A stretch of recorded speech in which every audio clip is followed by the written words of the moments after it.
trick, and this is where I think a lot of HR departments struggle, is that if you're working with an outside partner, such as VirtUS, what we want to do is figure out the ROI. If you don't know the return on investment today of a leadership initiative or a strategy initiative, and you're at the director or manager level, and you want to float it to the VP or CEO level, and you haven't clearly defined how this is going to affect the organization from a return on investment standpoint, it's going to be really hard to get executive buy-in. So I think that's actually where you need to start. I mean, it's an interesting answer because it's not really the question that you asked, but really it starts at understanding what the return on investment is for the organization. That's what the senior level cares about. Great. Okay, here's another question, Mike. A bit of a story. Our management team was so busy last year, but things have really slowed now. We've made some good changes in how we operate, but how do I keep these going when we come out of the downturn? How do we keep the good changes going? Yeah. I think what they're getting at is they made some cuts, I suspect. Yeah. And they've made some changes in terms of how they're operating, but yeah, how do they keep it going when things get busy again, I guess? I think the challenge is that just like people, habits are the things that keep us doing things. So I should say that differently. If I want to change a behavior, but I want that behavior to stick, I need it to become a habit. Once it becomes a habit, eventually I stop thinking about it as a habit, and when somebody asks me why I do it, I don't really know, it's just the way I do it. Similarly in an organization, to be able to have these things, these changes, say it's a new meeting structure. To have these new meeting structures or these new budgeting protocols stick, they need to become systematic, and somebody needs to be accountable for ensuring that that system is stuck to. And so that deliberate approach of saying, well, I'll use the meeting structure as an example. We're going to do a weekly meeting to review our cash flow. It's going to be Wednesday morning from 8:30 to 9:30. To keep that going requires somebody who's accountable for making sure that that meeting actually takes place. By doing it over time, it ends up becoming a habit for the organization. And eventually, somebody one day will put up their hand and say, why do we do a Wednesday morning 8:30 cash flow meeting? No one will remember why. It's just something we do. Now, that also leads to habits and behaviors where people say, why are we doing it this way? And the reverse side, why do we do this? And people say, I don't know, we've just always done it that way, even though it doesn't make any sense. But the positive side of it is, in answer to your question, is it needs to become a habit. So the trick is make it deliberate and make someone accountable. Fantastic. Here's a good question. Mike, thanks for the presentation. What kind of forum can we use to address our employees? The theater style just isn't working. What kind of forum? Yeah. Oh, okay. Yeah, theater style, like bringing them all together and. I think that's sort of theater. 50 seats all in a row. Oh yeah. Okay. That's what I'm taking from it. I'm speaking to CEOs and VPs about this all the time. The nice thing is there's so many tools and technologies, whether it's Twitter or whether it's Facebook fan pages, not really for internal, but internal company blogs. There's doing like a webinar, for instance, like we're doing today. One of the great things is when a tool's new, people are willing to listen to the same old message on the new tool because the tool's cool. So there is an advantage to using some of the newer pieces. I'd say one of the things that's the challenge in the theater style is that Gen Y, or what's actually been renamed the millennials, are more interested in shorter sound bites. So I mean, the average YouTube video is 2 minutes and 30 seconds, right? So 45-minute presentation on corporate culture and values is not going to work in a YouTube video. But I would suggest that putting the videos up, if you're going to have a conference call, keep it short, keep repeating the same message, keep the message simple, and create a dialogue around it. If there's a way that you can use a tool like this webinar, I mean, we've got you all muted right now, so I apologize. It's not much of a dialogue. It's a presentation, but we do appreciate the questions, but it's not the same. If this was a call within an organization, what I would suggest is we unlock the phone lines and have people able to actually converse and interact with the CEO or whoever's making the presentation. So, got another question here on this. I'm just reading on the screen here. how can you help Gen Y understand just how unfortunate the economy is right now? You know, it's challenging.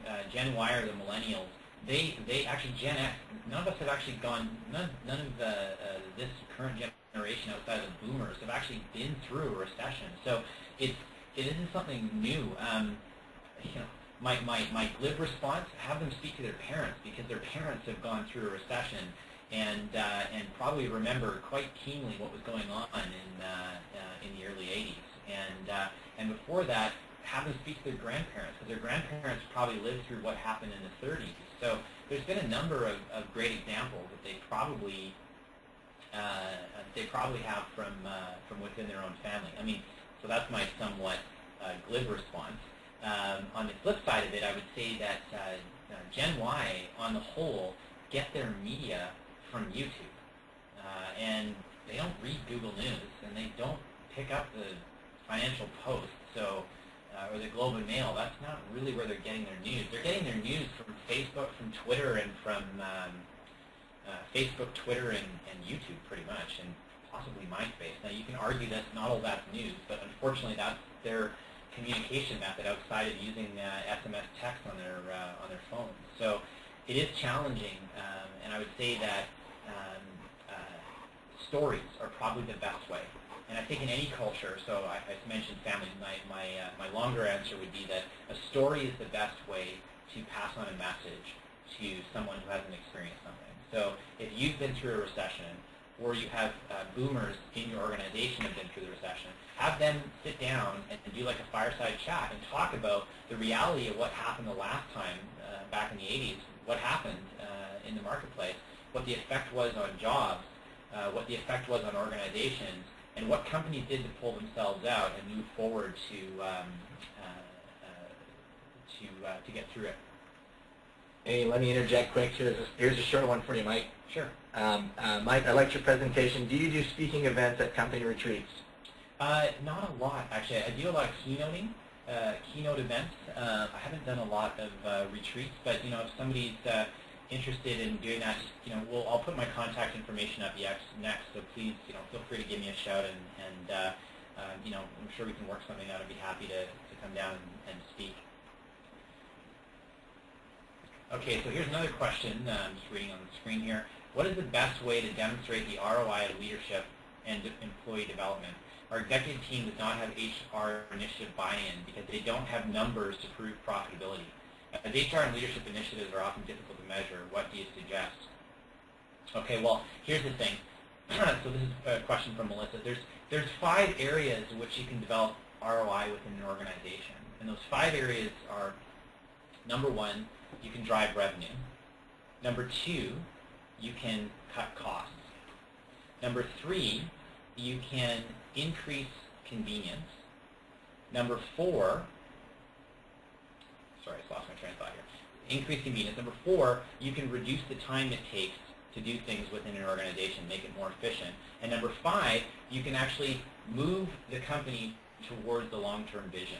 Those are really the 5 key areas that you'll see ROI coming from in any type of leadership or employee development initiative. But they need to be actually connected to actual metrics within your business. So usually what we'll do is interview someone from HR, but we'll interview VPs as well, and get their buy-in at the very beginning to what types of areas of ROI in those 5 areas, but specific examples that they'd like to see change. So the real trick is you've got to use WITHM. WITHM is what's in it for me. Go to the VPs, go to your executive team and say, listen, what would you like to be different on the people side of our organization? Because we're going to go design a leadership and development or employee development program that is going to serve those goals. So now when you bring your plan back, you say, here's my plan in service of your goals and the things you want for the organization. That's the way you get buy-in with senior executives. Okay, here's another question. In your opinion, Mike, what are the 3 top characteristics for a strong, effective leader in turbulent times? The top 3, I think probably the top 3 are going to be, number 1, the ability to, as I said before, confront the brutal facts and at the same time have healthy optimism. If you don't have healthy optimism and you're the leader, no one else is going to have that either. So I think that's one of the first characteristics you need to think about. The second thing is candor and authenticity. If you want to see candor and authenticity in your organization, then you've got to model that same candor and authenticity that you expect to see. And I'd say the third one is a key and core focus on getting results. Because at the end of the day, you can have all the emotional intelligence you want as a leader, and you can have people in the organization loving working for you, and your company can tank. And that is not a solid outcome. So the third area I would say is absolutely to be focused on results.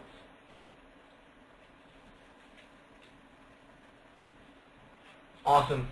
Thank you very much, Mike. That was an excellent round of Q&A. There's actually, I have to apologize to the audience. We've got to wrap it up, but there's a few other questions that are sort of still hanging around. We'll capture those and try to get back to everyone and answer questions. Mike, do you want to sign off? Any final words here? Yeah, you know what? I just hope that you managed to grab a couple of key tools and techniques during this webinar. And one thing to keep in mind, even doing one or two of these techniques and behaviors consistently over time is probably going to lead in my experience, it's going to yield a better outcome than you're experiencing today. I'd love to connect with you. The website for my company, VirtUS.com, is up there. My name, MikeDesjardins.com, is actually my blog. And if you want to add me to Twitter or LinkedIn, I'll add you back.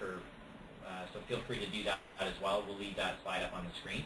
I appreciate you taking the time over the last hour to spend with us, and I hope we can connect in the future. Have a great day.